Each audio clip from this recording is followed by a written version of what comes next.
Hello friends, I am Dr. Kunal Das.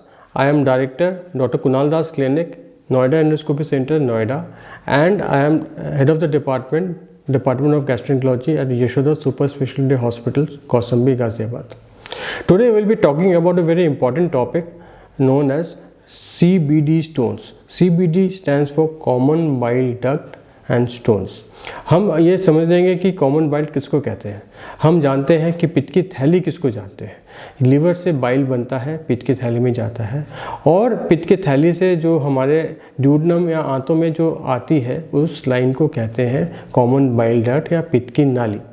जब पित्त की नाली में स्टोन हो जाता है उसको कहते हैं कॉमन बाइल डक्ट स्टोन या पित्त की नाली का स्टोन। हम जानते हैं कि गॉलब्लैडर स्टोन हो जाता है, गॉलब्लैडर स्टोन का ऑपरेशन दर्द होता है और उसका सोल्यूशन ऑपरेशन है। बट कभी कभी जब ये स्टोन जो है स्लिप करके सीबीडी में आ जाते हैं तो उसको कहते हैं सीबीडी स्टोन। अब हम जानते हैं कि इसके साइन एंड सिम्टम्स क्या होते हैं। तो sign and symptoms CBD stone के होते हैं वो है पेन, जो कि हमारे गॉलब्लैडर स्टोन के ऑलमोस्ट सिमिलर होता है।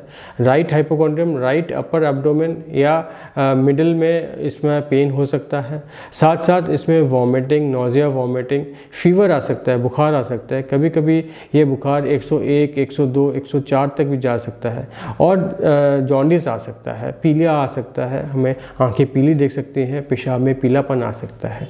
इसके ये तीन हमारे मेजर साइन एंड सिम्टम्स है, पीला, फीवर एंड पेन। आइए हम जानते हैं कि ये स्टोन के वजह से कॉम्प्लिकेशंस क्या होते हैं। सीबीडी स्टोन के क्या कॉम्प्लिकेशंस होते हैं। कॉम्प्लिकेशंस इसमें मेजर कॉम्प्लिकेशंस होती हैं कोलेंजाइटिस, जिसमें कि फीवर, जॉन्डिस हो जाता है। ये काफ़ी डेंजरस कंडीशन होती है, ब्लड में इन्फेक्शन फैल सकता है। दूसरा कॉम्प्लिकेशन पैंक्रेटाइटिस। इसमें ये स्टोन के पैंक्रियास डक्ट के अंदर रखने के लिए पैंक्रियास हमारी अंडा वो होती है, ऑर्गन होता है जो कि गल जाता है, और ये भी लाइफ थ्रेटनिंग कंडीशन हो सकती है। इसके वजह से रेस्पिरेटरी फेलियर, किडनी डैमेज, ऐसे कॉम्प्लिकेशन आ सकते हैं। अब हम जानते हैं कि इसको हम डायग्नोस कैसे करते हैं। इसका डायग्नोसिस का तरीका ये है कि हम पहले अल्ट्रासाउंड करते हैं। कभी कभी हमें अल्ट्रासाउंड में गॉलब्लैडर स्टोन के साथ साथ सीबीडी डायलेटेड देखते हैं। सीबीडी का नॉर्मल डायमीटर होता है 5 से 6 mm, वो कभी कभी 7 से 8 या 10 mm या उससे भी ज़्यादा कभी कभी डायलेटेड अल्ट्रासाउंड पे दिख सकता है। कभी कभी अल्ट्रासाउंड में ही सीबीडी में स्टोन दिख जाता है। कभी कभी अगर ये स्टोन नहीं दिखता है तो एक ब्लड टेस्ट होता है जिसको कहते हैं LFT या लीवर फंक्शन टेस्ट। इस लीवर फंक्शन टेस्ट में 3-4 कंपोनेंट्स होते हैं। पहला होता है लीवर एंजाइम्स या SGOT या SGPT के नाम से आता है। फिर आता है ALP या अल्कलाइन फॉस्फेटेस या GGT, इसके नाम से आता है, और एक आता है बिलिरुबिन। तो ये लीवर फंक्शन टेस्ट कभी कभी ख़राब हो सकते हैं। AST, ALT या SGOT, PT मोर देन 40 हो सकता है। अल्कलाइन फॉस्फेटेस और GGT more than 3 times the normal range हो सकता है, और बिलिरुबिन भी 1 से ज़्यादा हो सकता है। इस केस में हम सस्पेक्ट करते हैं कि ये सीबीडी स्टोन है या नहीं है। और हमें सीबीडी स्टोन सस्पिशन को कंफर्म करने के लिए हमें एक टेस्ट करना पड़ता है जिसको कहते हैं MRI या MRCP। MRCP मतलब मैग्नेटिक रेजोनेंस कोलेंजियोपैंक्रेटोग्राफी। इसका मतलब ये स्पेशल MRI का तरीका होता है जिसमें कि सिर्फ बाइल डक्ट और पैंक्रेटिक डक्ट को देखा जाता है, और ये वन ऑफ द सबसे बेस्ट टेस्ट होता है जिससे कि हम गॉलब्लैडर स्टोन्स, सीबीडी स्टोन्स का पता लगा सकते हैं। और एक और आजकल नई टेक्निक आई है जिसको कहते हैं एंडोस्कोपिक अल्ट्रासाउंड। एंडोस्कोपिक अल्ट्रासाउंड क्या होता है। एंडोस्कोपी होती है जो मुंह के रास्ते एक फ्लेक्सिबल ट्यूब चली जाती है, उससे हम पेट की अंतड़ियों के अंदर वाला भाग देख सकते हैं। एक नया स्पेशलाइजेशन है जिसमें इस एंडोस्कोपी के टिप पे अल्ट्रासाउंड मशीन लगी होती है। उसमें हम मुँह के रास्ते ही जाते हैं पेशेंट को बेहोश करने के बाद, और हम इसको अंदर जाके ड्यूडनम एरिया में जाके हम सीबीडी स्टोन डायग्नोस कर सकते हैं। एक बार हमारा सीबीडी स्टोन डायग्नोस हो गया, इसके बाद हमें क्या करना चाहिए। इसके बाद इसका ट्रीटमेंट करना चाहिए। इसका ट्रीटमेंट क्या है। इसका ट्रीटमेंट एक एंडोस्कोपी की पद्धति है जिसको कहते हैं ERCP। ARCP मतलब एंडोस्कोपिक रिट्रोग्रेड कोलेंजियोपैंक्रेटोग्राफी। ये एक स्पेशलाइज्ड टेस्ट है जिसमें कि मुंह के रास्ते वही फ्लेक्सिबल ट्यूब होती है, इसमें लाइट और कैमरा होता है।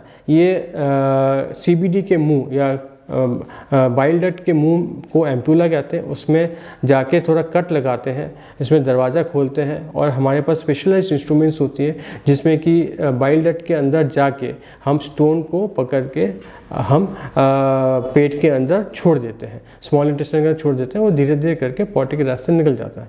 ज़्यादातर इस केस में जब बाइल डक्ट में स्टोन होता है, हम स्टोन निकालने के बाद बड़े एक वायर के थ्रू एक स्टेंट डाल देते हैं जो कि एक प्लास्टिक का पाइप होता है, जिससे कि बाइल डक्ट का एक प्रोसेस, बाइल निकलने का प्रोसेस चलता रहे, उसमें इन्फेक्शन में भी आराम आ जाए और जॉन्डिस में भी आराम हो जाए। उसके बाद हम गॉल ब्लैडर स्टोन अगर है तो उसकी सर्जरी कराते हैं और फिर गॉल ब्लैडर सर्जरी के 6 से 8 हफ्ते के बाद फिर वो स्टेंट को निकाल देते हैं।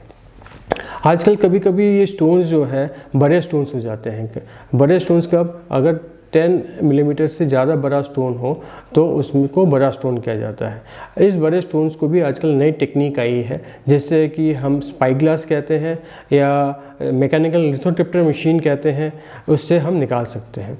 इसमें बाइल डक्ट, जैसे मैंने पहले बताया, बाइल डक्ट के मुंह को जाके काट के उसको बैलून से डायलेट करते हैं।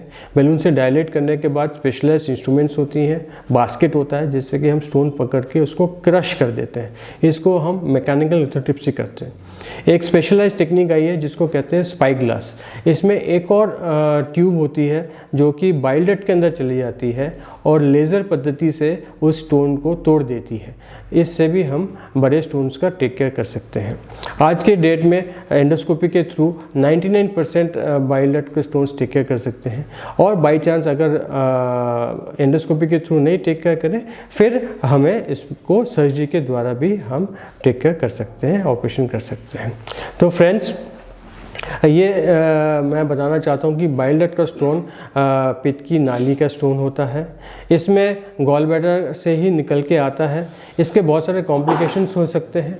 कोलेंजाइटिस हो सकता है, इसमें जॉन्डिस आ सकता है, फीवर आ सकता है और हमें इसमें करने के लिए इसमें डायग्नोस करने के लिए अल्ट्रासाउंड, MRCP और यूएस पद्धति कर सकते हैं। इसका ट्रीटमेंट ERCP है जो कि हम डे केयर प्रोसीजर में करते हैं। इससे हम इस ट्रिक का केयर कर सकते हैं। Thank you very much.